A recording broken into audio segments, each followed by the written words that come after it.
На тэлеканале «Беларусь-3» навіны культуры. Мае вам вітанні.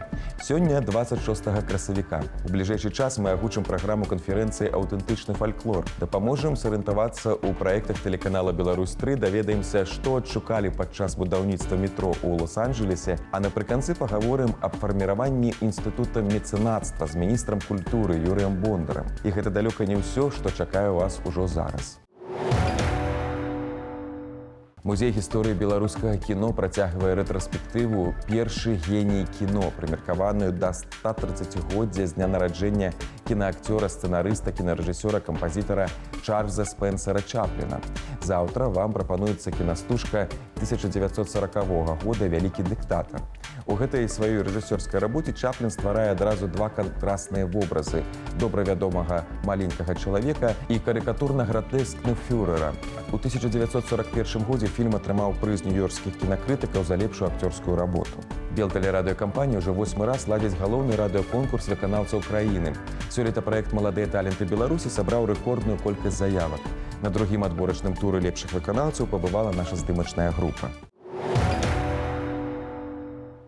Маладыя таленты краіны сустрэліся ў сталіцы на галоўны конкурс выканаўцаў, што ладзіць беларуская рада. З кожным годам удзельнікаў усё больш. Сёлета іх колькасць рэкордная 406. Попасть в наш конкурс очень просто. Достаточно прислать заявку и аудиозаписи, либо видеозаписи двух произведений, разнохарактерных произведений. Если это номинация «Инструментальная музыка», это, соответственно, 2 музыкальных произведения. Если это эстрадный вокал, 2 песни. Так что попасть очень просто. Другое дело, что, может быть, очень сложно попасть уже во второй тур, быть среди отобранных для живого исполнения в Большой студии Дома радио. Сёлета да журы трапіла толькі палова жадаючых. У рэпертуары кожнага абавязковы твор беларускага аўтара. У них много модных произведений, которые с шагом со временем идут. Естественно, это все так должно быть. А мы уже, как уже люди со стажем, мы тоже слушаем и подстраиваемся под их вкусы, потому что надо идти в новый вместе со временем и с детьми. Правильно, ребята растут, они и растут и профессионально. Не все готовы победить, а мест всего лишь 1, 2, 3, ну и гран-при. Поэтому надо стараться, работать над собой, стремиться, добиваться, приходить. И тот, кто трудится, тот найдет свою удачу. Спявачкі ансамбля «Лаўрыта» на конкурс прыехалі з Новополацку. Да выступлення рыхтаваліся доўга і упарта. На протяжении 2 недель мы упорно работали, трудились, чтобы достойно выступить на этом конкурсе. Мы рады, что мы поучаствовали в этом конкурсе, а результат – это уже не так важно. Конкурс талентаў завершыцца грандыёзным фіналам. Галоўны прыз пераможцам – ратацыя ў эфіры беларускага радыё. Цягам 3 дзён у Мінску праходзіць канферэнцыя «Аўтэнтычны фальклор», якую ладзіць Беларускі дзяржаўны універсітэт культуры і мастацтваў. Сёння ў першы дзень апроч пленарных паседжанняў адбудзецца канцэрт «Фальклор беларускай глыбінкі», у якім бяруць удзел носьбіты фальклорных гурт вёскі Танявічы з Шучынскага раёна, фальклорныя гурты Берагіня з Барысаўскага і Ажыначкі Наваполацкага раёнаў. Заўтра пройдуць майстар-класы постфальклорная вечарына «Фольк Прайд», а ў апошні дзень адбудзецца экскурсія па старым Мінску. Да 3 мая прымаюцца заяўкі на адкрыты конкурс «Пінскі сувенір», што ладзіцца ў межах нацыянальнай акцыі «Пінск. Культурная сталіца-2019». Конкурс прадугледжвае распрацоўку лепшай сувенірнай прадукцыі і праводзіцца з мэтаю адраджэння і развіцця народных мастацкіх рамёстваў, насычэння рынка якаснай прадукцыі і павышэння турыстычнай вабнасці горада. Да ўдзелу запрашаюцца як прадпрыемствы, так і рамеснікі, майстры дэкаратыўна-прыкладнога мастацтва. Мастацкія вырабы будуць ацэньвацца ў намінацыях «Сувенір горада» і «Падзеі», «Гастранамічны і дзелавы сувенір», «Сувенірны пакунак». 4 мая на галоўнай плошчы Пінска пройдзе выстава «Кірмаш. Пінскі сувенір». Яно з'явілася, як толькі старажытныя людзі пачалі пакідаць свае пячоры, але сапраўднай рэвалюцыю ў яго развіцці можна назваць 19 стагоддзя, калі пачалі адкрывацца шматлікія фабрыкі і заводы. Чым больш дасканала гэта сфера адладжана, тым больш прыгожа і зручна спланаваны горад, а жыццё яго жыхароў становіцца камфортней.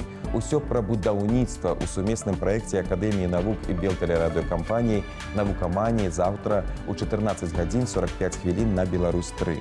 от замысла проектирования, строительству, далее к эксплуатации и последующему демонтажу и рекультивации земли, подготовке участка. У брэсцкім абласным краязнаўчым музеі сёння адкрываецца выстава праекта «12 артефактаў», прысвечанага тысячагоддзю горада.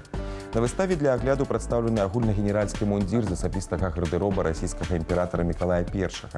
Гэта 4-ты артефакт. Нагадаем, што ўжо экспанаваліся пастанова Усерасійскага цэнтральнага выканаўчага камітэта аб ануліраванні брэст-літоўскага міра, шахматны кароль і самшытавы грэбень 13 стагоддзя.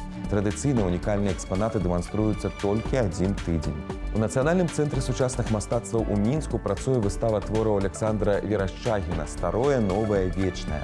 Александр Леапольдович, якому сёлета споўнілася 70 гадоў, з 1977 года працаваў на кінастудыі «Беларусьфільм».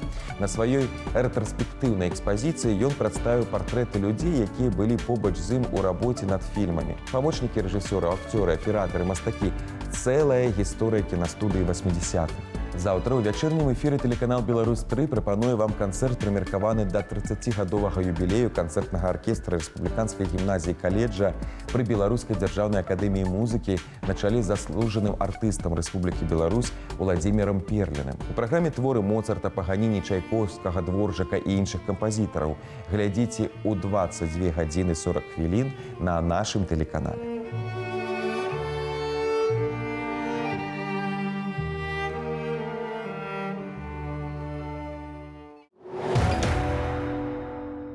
Праз 10 гадоў у Мінск вяртаюцца мацёрыя шведы In Flames. Заўтра ўвечары ў адным са сталічных клубаў яны прэзентуюць свой новы альбом, рэліз якога адбыўся 1 сакавіка бягучага года.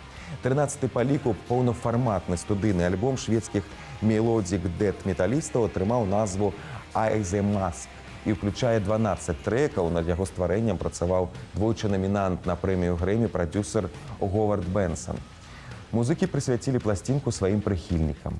Брэсцкі акадэмічны тэатр драмы да дня перамогі рыхтуе літаратурна-музычны праект «Балада аб салдаце». У эксклюзіўным праекце будуць задзейнічаныя 2 калектывы: сімфанічны аркестр на чале з маэстра Александром Сасноўскім і драматычны калектыў тэатра. У канцэрце, што адбудзецца 4 мая, прагучаць песні ваенных гадоў і сучасныя творы адпаведнай тэматыкі, вядомыя і любімыя многімі пакаленнямі. Іх выканаюць артысты тэатра, таксама лаўрэаты міжнародных конкурсаў, салістка Вялікага тэатра Беларусі Наталля Акініна і саліст Белдзяржфілармоніі Ігор Задарожны.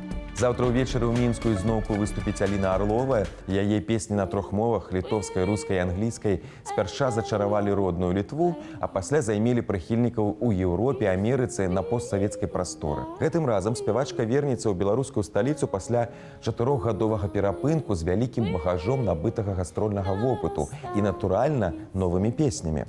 На чарзе па традыцыі цікавыя паведамленні з замежжа. Нядаўна ў Лос-Анджелесе знайшлі больш за 600 парэшткаў жывёл з ледніковага перыяду. Пошукі правялі падчас будаўніцтва новай лініі метро.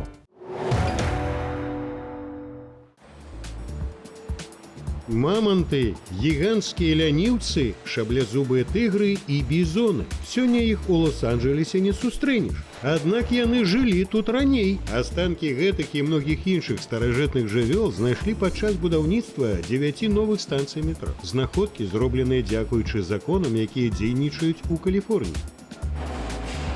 Ёсць патрабаванне, што палеантолаг павінен прысутнічаць ва ўсіх месцах, дзе капаюць у глыбіню. Гэта азначае, што любы артефакт, які знойдуць у зямлі, можа быць выратаваны. У іншых штатах падобных законаў няма, таму знаходкі часам проста губляюць. Згодна з правіламі, пры выяўленні артефактаў палеантолаг адразу пачынае археалагічныя раскопкі, а будаўнічыя брыгады працягваюць працу ў іншым месцы. First thing that happens is the fossil has to be stabilized. Першае, што трэба зрабіць, гэта зафіксаваць рэшткі. Калі яны абрудныя, адмыць, калі зламаныя, склеіць. Таксама часта выкарыстоўваюць замацавальнікі, паколькі косткі тысячы гадоў знаходзіліся ў адным асяроддзі, а мы дастаем іх з зямлі, высушваем, падвяргаем іншым уздзеянням. To the elements for the first time since the ice ages.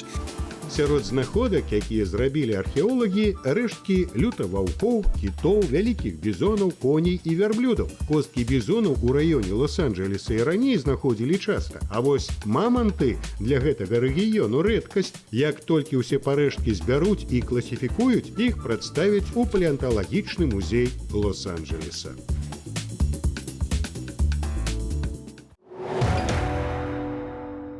Прэм'еру спектакля «Кацяня» па мянушцы Гаў рыхтуе магілёўскі тэатр лялек.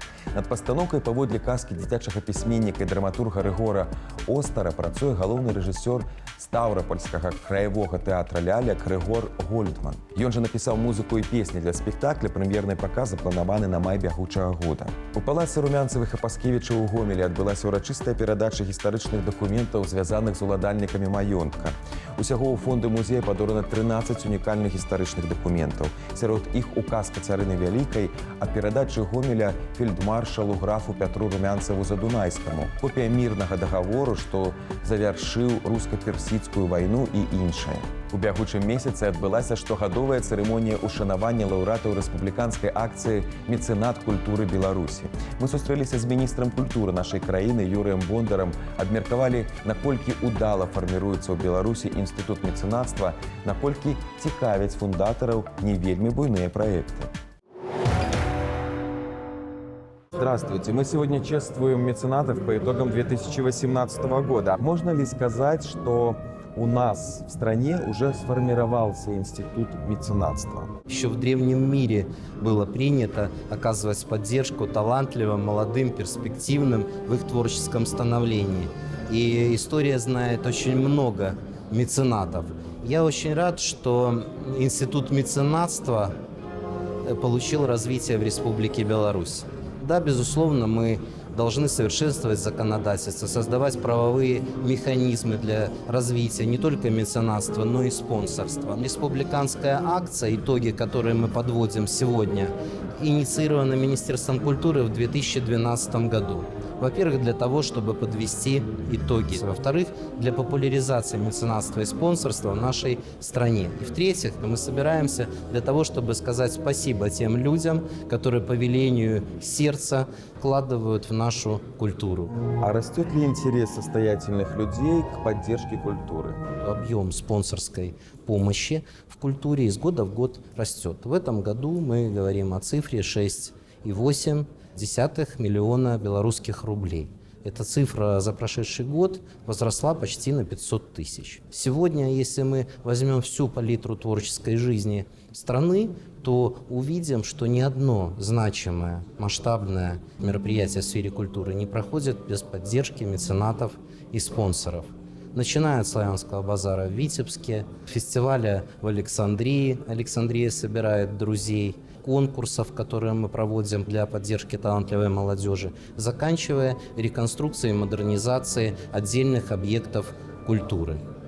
У нас есть лидеры, есть люди, которые оказывают помощь в том объеме, который они могут себе позволить. Мы чествуем 130 самых крупных меценатов, но список их значительно шире.